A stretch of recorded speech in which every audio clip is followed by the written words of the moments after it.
Thanks for tuning in to more NFL Draft Talk on the Ourlads Football Radio Network. I'm Greg DePalma. And with the All-Star Games and Scouting Combine in the books and free agency in full swing, fans are soon getting ready for Nashville. And we're going to be here each week to help with in-depth player analysis, roster updates, and more. As Ourlads' guide to the 2019 NFL Draft with Dan Shanka for this Thursday, the 14th of March, 2019 starts now.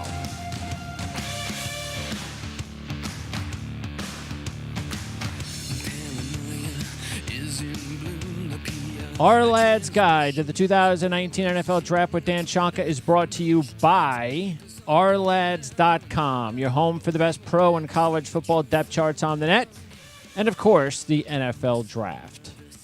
It's now time to introduce the GM and National Scout for Ourlads.com, Dan Shanka. And so, Dan, I don't know, I guess maybe I have to specify. Of course, I said pro in college football, but maybe I specify NFL and Alliance Football League depth charts on the promos from now on. You've got those Alliance Football League depth charts going. How's that been working out?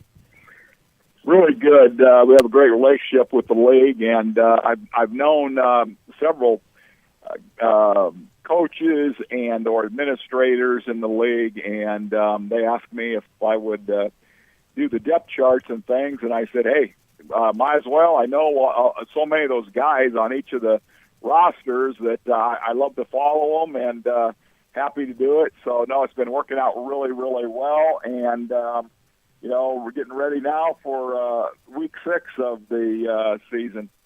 All right. So, I mean, have you had an opportunity? I know this is the busy time of year. You got the guide coming out in just a few weeks. When is the guide going to be available? When will fans start receiving their guides in the mail?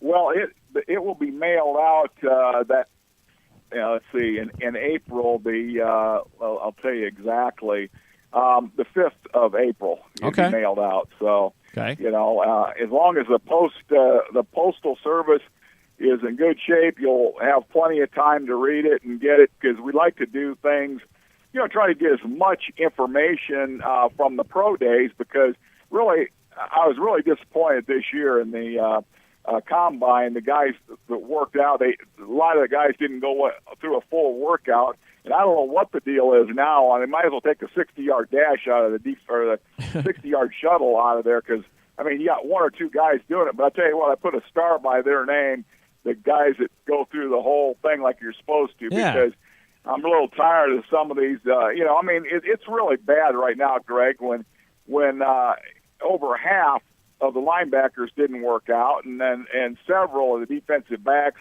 didn't do the shuttles and stuff like that. It's just ridiculous, and it's it's the fault of the people that run the combine. Yeah, absolutely. You got a multi-billion-dollar industry. Yep. All right, and this is an interview, and you can tell me you're going to go to IBM or you're going to go to Google and say, well, I'm sorry that I'm not going to give you my application, or but I want the job. I'll dictate how this interview is going to go. I'll dictate the whole process. We know how long that would last, right? Yeah. They'd kick you right in San Francisco Bay if it's for Google. You know what I mean? Yeah. Get out of my office. So, but anyway, well, shouldn't they? Isn't the resolution then to say, hey, if you're not going to participate in every, and everything that we tell you, to all the requirements, then you cannot attend. And some of these players, because there are some good players that don't even get invited because there's not enough room. Absolutely. Absolutely. There's about 50 every year that deserve to be there, because we know that 100 of those guys that were invited aren't going to get drafted. But the thing is, I think the teams, they want all the physicals and they, and some interviews. And some of the teams feel like, well, whatever we get on the field is great. And then the top guys, they're going to have private workouts anyway. And so the other teams don't want them to know what they can do anyway, So, it's like, it's a real cluster, let's put it that way. Well, speaking of measurements, look, I'm still kind of mystified by this whole Kyler Murray thing.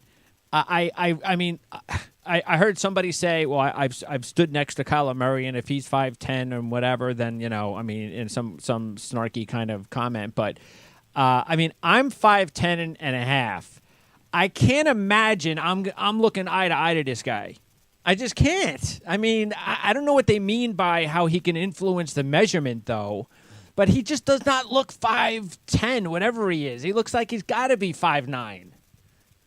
Yeah, no, I mean, well, like I said, I talked to baseball scouts, and they stood next to him there at Oklahoma when he played baseball there, and they said that first of all, the two that I talked to both said that he was under 5'10", and he was 185 to 190 pounds. Which that's what it looks like on TV. That's what it looks like, yeah. And then he goes to the combine, and the way you measure, you take that it's a metal square that you cut right through, that mohawk or whatever he has. Okay. Get it down to his scalp to its bleeding, and then you got the right measurement, and then you curl your toes up and you're in your bare feet, so. That's how you get the accurate measurement. But the thing is more bothersome, though, is, he's not a real thick bone guy. He's very slender, and that's what probably bothers me. Like Baker Mayfield's kind of built like a running back. He had thickness to him. Russell Wilson's got thickness to him. And so anyway. Even Flutie had thickness to him. Oh, yeah. Oh, he did. Absolutely. You know, so that bothers me as much because I'd have a hard time putting my name and getting that guy in, and he lasts about a week, and he's injured, and he's an injured reserve. So I just, I'll sign him on a second contract. Yeah, it's one of those things that you look. I mean, I know the game is changing because we talked about a lot about that the last couple of years, especially obviously the quarterback positions, how guys like Patrick Mahomes and now Baker Mayfield and those guys never were, if they did succeed in the NFL, it took them years because of the systems they ran in college. Now it's just a seamless transition. And so I guess if there's the perfect time for a guy like Murray to succeed, this is it. It doesn't matter what we think, though. The fact looks like it's going to happen, right? That Kyler Murray's going to go number one.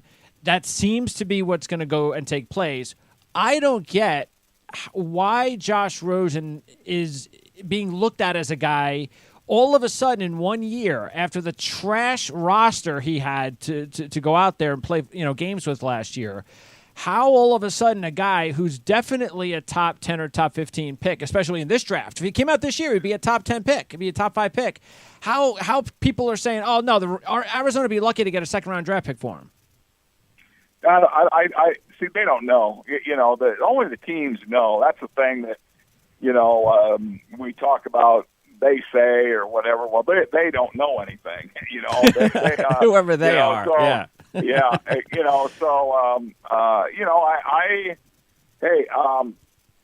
Josh Rosen, somebody would be a first round for him, and like I said, you can't judge him on last year. Just. No. The whole thing because he had no blocking, and their offensive scheme was messed up. I mean, right away when David Johnson, who is probably still picked in the first round by every mock drafter out there, wasn't able to do anything because of their poor offensive coordination. Yes, and the blocking and things. So right there alone tells you he's an all-pro running back, and then he couldn't do anything. Yes. Yeah, and I'm not so sure that is a done deal, Murray. To be honest with you, I think that, they need a pass rusher, too. They got a first-round quarterback, and I could see them taking Bosa at number one real easy. If they listen to Kingsbury, then they're all stupid down there. They ought to fire all of them at Arizona because one thing I found out about college coaches coming to the NFL, 99% of them don't know anything, okay? Yeah. And they can be around a player every day and say, hey, this guy is a great player or he can't play, and they don't know. Okay, and I got 1 million. I don't have. I better not. That's exaggerating. I probably got, 15 to 20 examples of that exact same thing, and every one of them missed on a guy. Either say he couldn't play, and he could play, or he couldn't play, or he could play. That's a great guy, but then he couldn't play. So, if he's an offensive coordinator, Kingsbury, and a coach is supposed to be able to coach players, and he's got a quarterback that can throw. So yeah, you got a chance to take Bosa and go out there with Rosen. Why? It's like you're overthinking the process. I mean, what are you doing? Just take Bosa. and give Rosen a chance. I mean, because it's not like this is Luck. It's not like this is Manning. You don't know with this kid. That's the other thing that's just driving you crazy if you're an Arizona fan. It's not like this is some lock guaranteed superstar quarterback. It's not even Baker Mayfield. I don't care what anybody says. This isn't Baker Mayfield.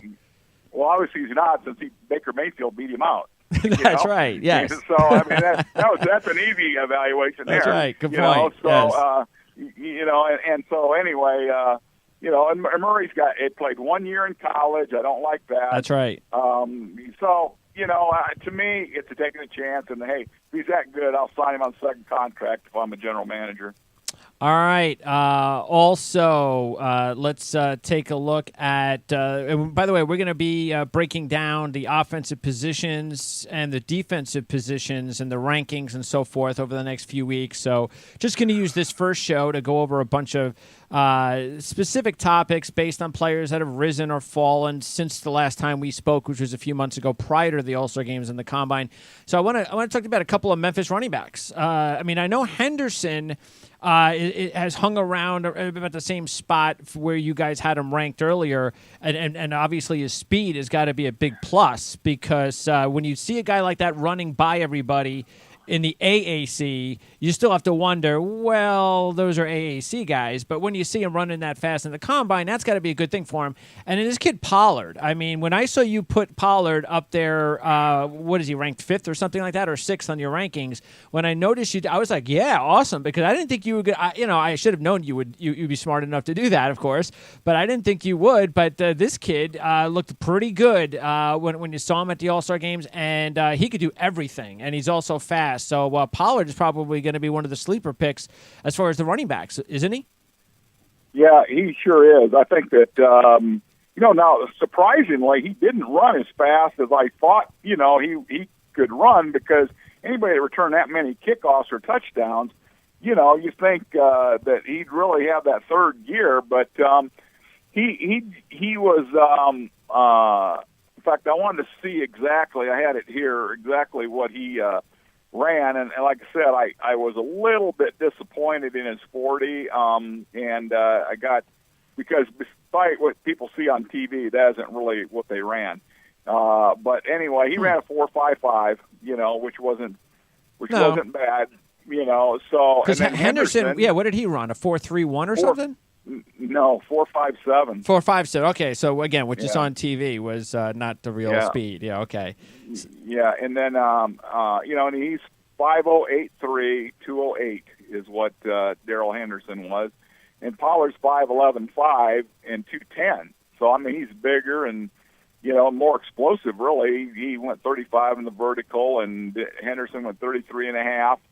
And the key to a lot of that stuff to me now, both those guys did not do a 20-yard shuttle. I mean, that hacks me off beyond belief, because those guys, I don't know who they think they are, but Memphis isn't exactly any world beater. You know what I mean? So they better do everything they can. And so, I mean, to me, Henderson's okay, but I think he's just another one of those guys in the middle of the pack. Sure, and you absolutely. Take your preference, what you like. You know what I mean? Yeah, so. Pollard probably the way to go because of his versatility. If you're going to decide between the two of them. Absolutely, good hands. He can go in the slot. He's a return guy. Yeah, Pollard's going to get drafted before Henderson, in my opinion. All right. Now, why did Karan Higdon drop so far? He dropped quite a bit from your pre-All-Star and Combine rankings to the rankings that I see now on the website. Why did he drop so far? Well, just because, he's a senior, and then I think before we didn't have the juniors ranked in there. Okay. But I think the juniors, like 18 juniors. That'll do it. Something like that. Yeah, running backs come out. So, and I've talked about before, you can be a really good football player, but and you drop because of all the talent, like on the defensive line and all that, pushes everybody else down. So every position, if affects the other positions. And it's really tough to when you're doing the stacks and things like that, or you top 150 to compare, one position with another position and another position, so forth and so on. It gets real tough. And I know last year, I think when we did the USA Today top 150, and you look at it afterwards, after the draft, I mean, we end up hitting like 145 of them, in that 150, which is amazing. Oh, yeah. That's really hard to do, and especially when you have people out there taking flyers on guys and things like that. So, but anyway, I think that that's why he dropped a little bit. But I think, again, I don't think there's any real big impact running back, to be honest with you. Maybe Josh Jacobs got a little bit. He didn't do anything at the combine, so we don't know what he can do. Everything's on the film, which is good film.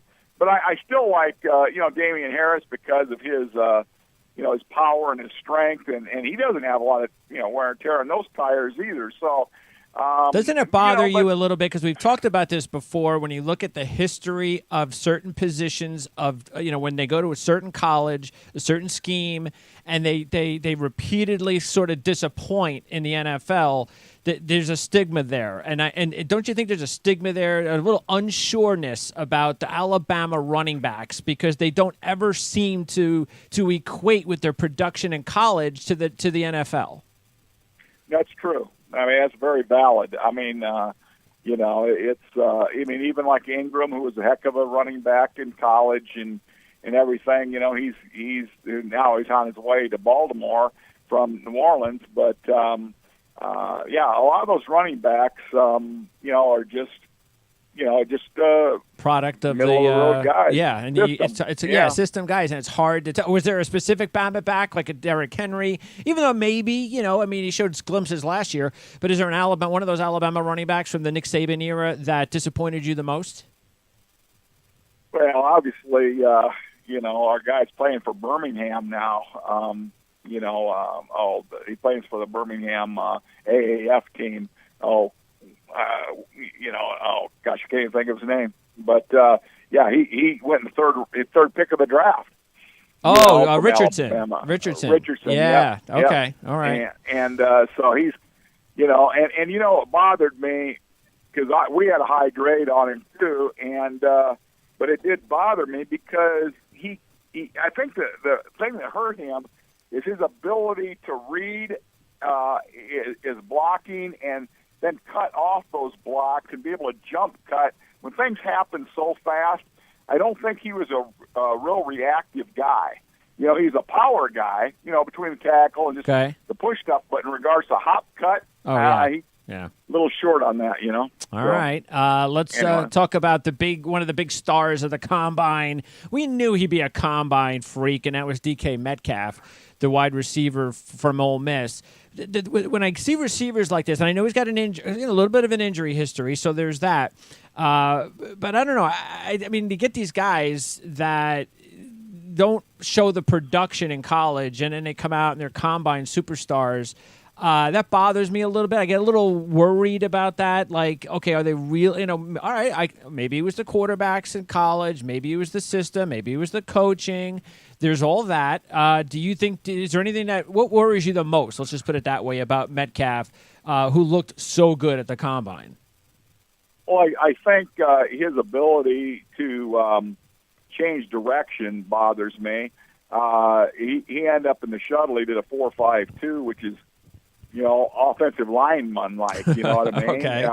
Too stiff. Well, Paris Campbell, for instance, from Ohio State, ran a 4.06.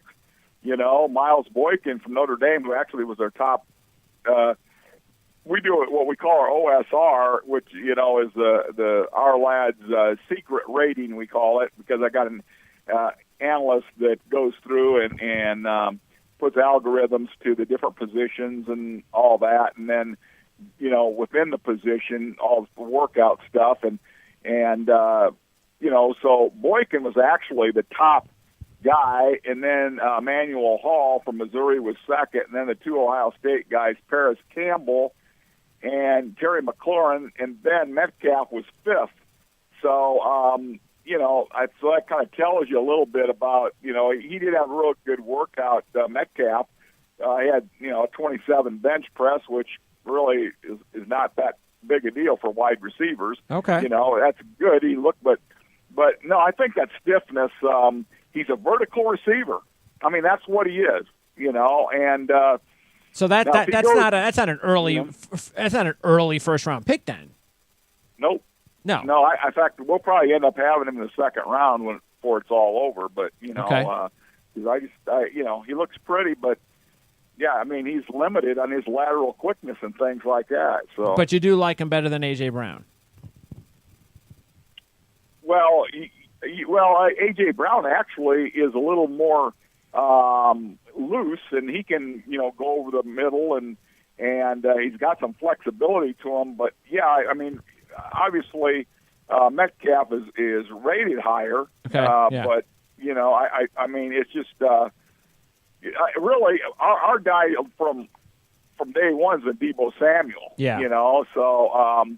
That's even now. That's where we stand, even after the combine and everything else. I mean, Deebo Samuel, as long as he stays healthy, is going to be a terrific wide receiver. So okay, and then as usual, and we'll get into this in the coming weeks too. There's a lot of depth at the receiver position to get into, and also running backs as always. And what about tight ends? Being from Iowa. You've got Noah Fant, who you've been raving about for the first few years, and then all of a sudden comes T.J. Hawkinson. So how did T.J. Hawkinson leapfrog Fant as your top-rated tight end? And I got to assume it's still pretty close because Fant's just a hell of a talent. But how did Hawkinson become the number one guy? Well, he actually, I think that's been readjusted, Greg. I think I might have squeezed Fant up there again. Okay. But the point is, both of those guys are really good tight ends, and they got first-round talent. Again, I knew it'd be hard for anybody to pass Fant athletically because he was doing 41 vertical down at Iowa, and he was, the only thing I really didn't get out of anybody at Iowa was his 40 speed, and because all his other stuff is just out of sight. He ended up running a 4.52 at the combine or 4.49. Just depends what watch you're looking at, but he's all that. And Hawkinson, maybe shows a little bit more grit blocking, but is not quite the athlete that. Yeah. In our ratings, Fant's first, and then actually Foster Moreau is second from LSU, and then Waring from San Diego State, and then Hawkinson is the way it kind of breaks down. So, okay. But Hawkinson, I mean, he's vertical 37.5. I mean, he's a really good athlete also, and but that's the thing. Now Fant improved this year as a blocker. Okay. And the thing that bothers me is Iowa should have played. I mean, Fant could have been out, as a wideout. Sure. He's faster than any wideout they have. Yeah. They just didn't use him. They didn't use him like they should have. Yep. And but I think all the teams know that, and so I think that it's all going to depend on what scheme you're using and how you want to use your tight ends, whether Fant goes first or Hawkinson goes first. It's all going to be scheme related. So, but both of them are worthy to go up there. All right. And as far as the offensive line, I know that you liked the center Bradbury. And everybody always talks about it and we all know why. The left tackles. We'll get into that, and we'll get into that in just a sec. But where do you rate Bradbury overall as far as offensive lineman in this draft? Well, to be honest with you, he might be the best one. Wow. Because I mean, I just there's so many holes in the other guys that he doesn't have. I mean, he's a very smart guy for one thing. He learns quickly. And you can count on him being he wherever he goes, he's going to start at center for probably 10 years. I mean, okay, we know that takes care of our center position, if I'm a team. And then, he played next to Joe Thuney, who when he was a freshman at Thuney, he's got 3 Super Bowl, or he started 3 straight Super Bowls. Let's put it that way. Yeah. And they won 2 of them. Okay. Yeah. And, but Bradbury is, a terrific football player. And, I like Jonah Williams a lot, but he doesn't have that thick lower body that I like. And I think we almost got to kick him inside the guard or center. But somebody's got to play tackle. That's true. You got to have 11 people line up, and so he's probably going to end up starting to tackle for some. Probably on the right side for somebody, but it's going to be a starter. And Sure. You talk about people with position problems and flexibility. Alabama's had a lot of guys that come through there that haven't set the world on fire in the NFL. That's true too. And, That's true too. So I think he'll be all right though, especially if he ends up ultimately being a guard. All right, we'll keep an eye on Bradbury though. I know Jet fans are probably gonna, hey, if they trade down there from the number 3 pick, then maybe they got to start thinking about Bradbury as well as an option. So that is interesting. So definitely a first-round pick then, Bradbury, right? Yeah, he's going to be in our first round. I don't know. You always try to put those left tackles up there, but I look at Dillard, and man, he's got holes. Little's got holes in him. Williams is our highest rated offensive line or tackle, but he's got some. But he may end up still going up there because remember last year we were talking about McClinchy. Was down a little bit. Well, he was a top taken lineman, started, all the games for the 49ers and did a real good job. So, it just kind of depends on the guy, but I think Williams would be that kind of guy, Jonah Williams. Okay. And then Bradbury, both those guys would be starters. All right, and we got about 5 minutes left, so let's get right. Let's go to the top. Are Bosa, Josh Allen, and Quinnen Williams, are they the top 3 players in this draft? Well, I think you could probably say they're the top 3 of the top 5, maybe. I think again, it's going to have to be scheme oriented to what you want to do. And but Bosa is clearly. He's big and strong. He didn't knock the lights out of the workout like his brother didn't. His brother didn't run real fast and was NFL Rookie of the Year after missing the early games. But and there's really no defensive backs that would warrant going up that high, and or the offensive linemen, none up there. Yeah. The quarterbacks, no. So I think that if you really zeroed it in, it'd be Bosa, probably Williams and Allen. Allen's got some pass rush, so that might put him a little ahead of Williams. But that I could argue that take Bosa and Allen and Williams all in the top 3. All right. Well, let's talk about that. So, because there's no reason in the world. Again, let's just say Murray does get drafted first. Okay, that means you would think Bosa's going to go second. He's too good to not go second. And does that also – in other words, there's no reason in the world that just because San Francisco brought in D4, that's going to change their mind and say we got to go somewhere else and not take Bosa. No, because really what I think they could do, with the defensive end that they took – a couple of years ago out of Stanford, they could kick him in as a rotation because I think what happened that we bring in Ford, then what happens is Eric Armstead, who was on the outside there, wasn't really a pass rusher. He was more of an interior guy. So now he's inside along with Buckner, and then you bring Bosa on the other side, and then you use the defensive, the other defensive tackle there as a rotation guy with Buckner and Armstead, you'd have a hell of a front. Yeah. So, I would definitely take Bosa with that second pick because, that would be one hell of a defensive front because you got depth, you've got outstanding ability, and I don't know why his name, I guess because he's been out of sight, out of mind, is Solomon Thomas is what I'm thinking of. Yeah, Solomon Thomas is what I'm thinking of out of Stanford who they took, 2 years ago in the first round. And he's really not a pass rusher, but he's really good on the inside. So now you'd have Armstead on the inside and Buckner. You'd rotate Thomas inside. You got Ford rushing the passer, and then you'd have Bosa rushing the passer. That's pretty good. So. That's pretty intimidating. Yep. If that does happen, which, again, it could very well happen, Murray 1, Bosa 2, right as of today, with the Jets losing out on Barr, and we just talked about Allen and Williams, you got to know, we got to believe right now as of today, if that worked out, it would be between Allen and Williams because the Jets need their pass rusher, and they've got pretty much a big hole in the middle.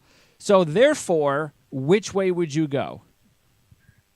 Well, I think there's a little more depth in the – see, the Jets got a number 2, so they could probably go with another – there might be a pass rusher there at 2 for them, but they don't have a second rounder. They don't? No, they traded that as part of the Sam Darnold deal last year. They have 2/3. Oh, okay. Yeah, I got 2/3 here, but they got 8 total picks? No, I think they have less than that. 7. Yeah, I think they have less than that. 7? Yeah, I know, of course, okay. yeah. So they don't have that second. So that's why there's a lot of people who believe the Jets are going to trade down because they need to get that extra pick that they lost from the second round. But that's why it's a tricky situation because now without your pass rusher and without your defensive, so you got a tough decision. Do you trade down? But your point is that this is such a deep draft for pass rushers that you would think Williams probably be the guy then, and then maybe you could figure out a way to get a pass rusher. Maybe you move up. You could still move up. You could still trade your first round pick from next year, and move up and get a pass rusher. You can do that. Yeah. If there's one there, the way that they're going all out, at the Jets right now, that could very well happen. I think that, I guess now right now is one of the outside linebackers. What the Jets have, you got obviously Jordan Jenkins on one side, but then the other side, Copeland's not going to be re-signed, is he? Or I don't. I doubt it. If he is, it's going to be for pennies. So that'd be the spot, for Allen. Yeah. And then McClendon is a really solid to me player, but boy, I'll tell you what, you get a guy in there like Williams. Oh, it's a big difference. Boy, you'd have some havoc, and then in there. So they could go with either one of those guys. They may end up going, with the Williams because he's a generational player, and then go ahead and get that outside rusher. Yeah, a little later on, or like I said, trade it. Yeah, trade your first round pick. Yeah, absolutely, it happens. People do it for quarterback, so why can't you do it for a pass rusher? Yeah, so that's a possibility there. So okay. We'll talk. And again, and then we'll find out, obviously, in the weeks to come before the draft, if the Jets do fill one of those two, then we know which way they're going, unless they trade down. So, but anyway, as of today, that's the way it is. And last question before I let you go, because the Giant fans, obviously, they've been going crazy. If I got to watch one more commentary on Odell Beckham over the last couple of days, it's just too much. But anyway, so Giant fans are freaking out. They don't know what's going to go on because there's the inside people have said that Gettleman is not going to draft Haskins. Even though you're thinking, well, he's probably just saying that because Haskins, we've talked about this before. He loves big guys. He loves big quarterbacks. Well, he's got a big quarterback. So why wouldn't he go with Haskins? He could go with Daniel Jones now that he's got that second first round pick. Would you go with either one of those guys, or would you try to work out a trade for Josh Rosen, knowing you don't have to probably give up a first round draft pick? You know what? They may do that. With the second first-round pick, maybe try to offer that for Rosen. But what would you do? I tell you what, to be honest with you, I think I would wait another year because I think next year is going to have all those quarterbacks. So you wouldn't even trade for Rosen. You would just you got a 12 picks. I think they got now. Just fill up all your other holes and worry about the quarterback next year. Unless I could get Rosen I like him. His family actually is from New York from way back in the day. You know what I mean? The Rosen family is from back east. So, that's real interesting. I think that I think Rosen would fit in good there, to be honest with you. But I for some reason I think Dave might be waiting a year.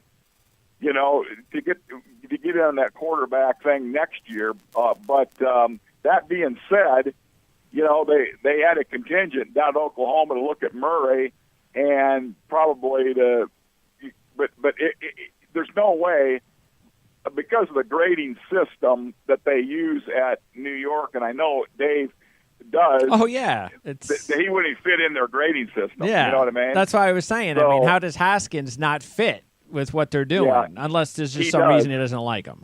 He does, but I just think maybe for some reason I think he might hold off for a year to get that quarterback. But, if he can get Rosen, and he likes Rosen, I don't know if they had him graded last year. Yeah. But, hey, they may be able to give that what was it now, number 17? 17, yeah, correct. So yeah. they can go ahead and if they get him for 17, I'd do that in a minute, I believe. And I think Arizona would do that in a minute as well. I mean, that's a perfect. I see no reason both teams wouldn't do that. And next year, by the way, not only is it Tua, but we're probably, and I say probably because we never know, but we're probably going to see Tua, Jake Fromm, and KJ Costello. Oh yeah. There's a lot. There's going to be quite a few, and then our guy up at Oregon. Oh, that's right. Yep, that's right. Herbert. That's right. Yep. Yep. So there's going to be some quarterbacks in the mix next year. All right, sounds good. So once again, April 5th, I believe, is when you said the draft is going to be delivered. So between now and then, they can just go to the website at Ourlads.com and order a subscription. Anything else that the fans need to know about other than just get those orders in now for the draft guide? Well, definitely go and try to win $500 in the mock draft challenge. It seems like everybody's got their own mock draft, but they like doing the first round. Well, hey, let's go through 7 rounds, and we'll tell you how tough this is. And but we're willing to give you $500 for your time. So. All right, that sounds good. We'll definitely keep pumping that up between now and the draft. We'll have a mock draft show in a few weeks. Dan, I appreciate it. Get to sleep, and I'll talk to you soon.